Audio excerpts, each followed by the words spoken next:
My name's Margie, and I'm a member of the Rockland County Task Force for Water Resources Management, and I chair the Conservation Committee of the task force.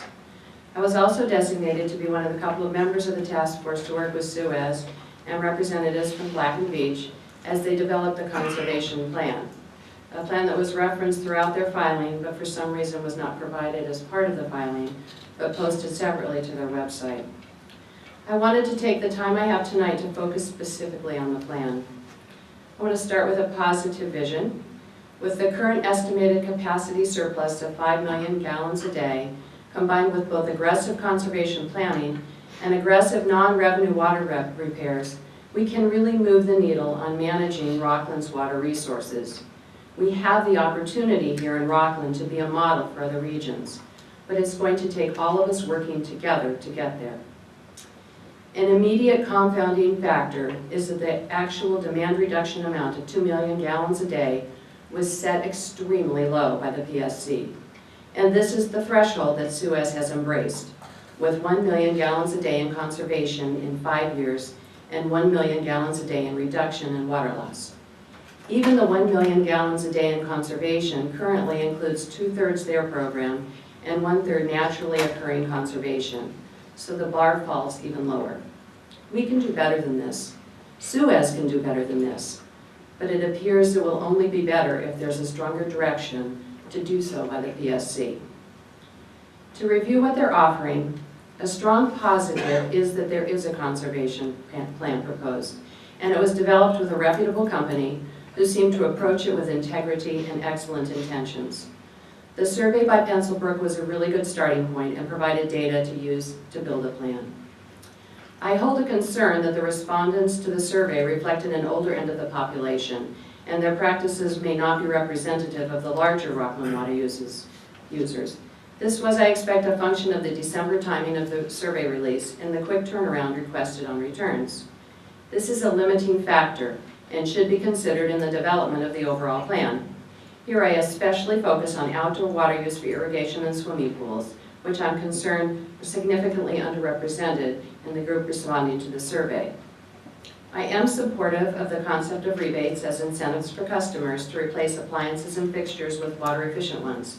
However, while this small group of Suez, Black and Beach, and 2 or 3 task force members discussed the items selected for inclusion and the water savings for each, we were not provided any sense of the scale of the rebate program, i.e. the number of rebates being offered or the dollar amounts being provided until the last meeting. I feel both are significantly under scale to make the impact we need. For the toilet replacement, which seems to be the biggest focus of the rebate program, I am concerned that for many residents, the dollar amount is insufficient to move them to switch out, especially if they're unable to complete the toilet replacement themselves. Opportunities for complete install for qualifying households should be part of this program. I am concerned that for the multi-unit buildings, there will need to be a much more focused program. Some of these are lower income residences and will need more financial incentives or support to make these switches on fixtures. This should be included and spelled out in the program.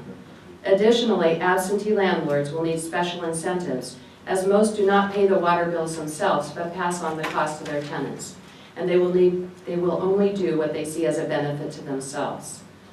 The passive nature of the whole rebate program is a large concern. Those already committed to water savings will be the ones taking advantage of this. Part of the plan needs to be a program that reaches out to a wider audience. Suez needs to market this need to switch out fixtures as hard as they marketed the need for desal, advertising it on the side of their trucks, taking out ads, video clips, etc. In addition to a much more aggressive marketing plan, there needs to be some type of accountability. Checks and balances are an important part of our government fabric, and although here we have a private company operating, it is overseen by a government agency and should have these checks and balances in place as well. With no competitor for Suez in Rockland County, this will be the only accountability we will have. We need clear and definitive markers for how their conservation plan is working, connected to the increased water rates. Lack of focus on outdoor usage, which represents approximately 50% of all residential usage, is really overlooked. Its short, focused nature during the summer makes it a major driver of our water concerns. While the regulatory policy on outdoor watering is not within the purview of Suez, there are other options open to them, and very little attention is being paid to outdoor usage. One method would be through audits. Audits are restricted in their plan to commercial, industrial, and institutional users. Recognizing the largest user is residential, audits for residential is also important.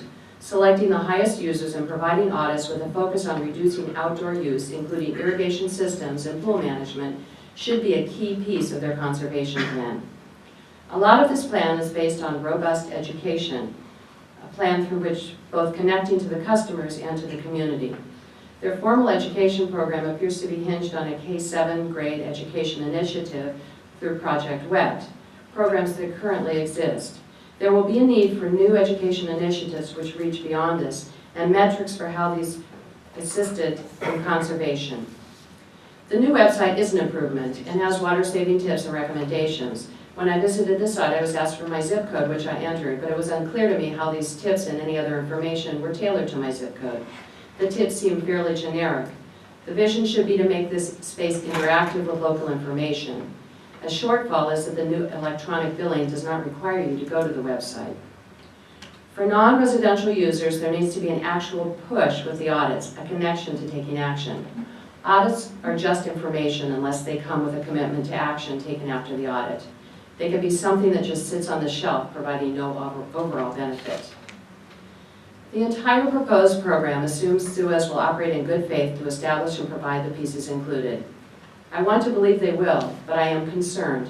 It has been approximately 18 months since United Water, or SUEZ, launched into a program in partnership with the task force to develop an audit tool for use with the larger facilities in the county. The development and rollout focused on comprehensive audit of the county buildings. The auditing tool was a deliverable to the task force. It was promised month after month, and then ultimately silenced. It was never delivered, nor was any communication continued with us. I am not sure if this is a signature of their work or their inability to work with the task force, but either way, this is a real concern in how successful this whole program will be. If what we have been seeing over the past months is representative of their ability to work with the task force, we face a hurdle. The company leadership appears not to have an interest or an inclination. There was a lot of arm twisting to involve any task force members in the conservation planning, and ultimately the task force is not included as a partner in their conservation plan. It is clear that Rockland County Water Management Conservation Plan needs to be a comprehensive one, not them and us with two separate programs operating as silos. We need to be working together. This is a plan for the county. This is not a SUEZ plan. It's a community plan, a plan that's ultimately being paid for by the residents. It does not work for them to be in isolation. This message is one the PSC has been promoting through their mandate that SUEZ work with the task force to put together a conservation plan for the county. The residents of Rockland are key to whether this plan is a success, and we need to be working together in messaging and interacting with the community and its professionals, working with the landscapers, doing audits, promoting uptake and rebates. It's apparent to me that this is going to take more than just an effort to get SUEZ to collaborate. It's going to take an intervention. I asked the PSC to address this. As I mentioned at the start, we have the opportunity here in Rockland to really be a model for other regions, but it will take all of us working together to get there. Thank you. Thank you.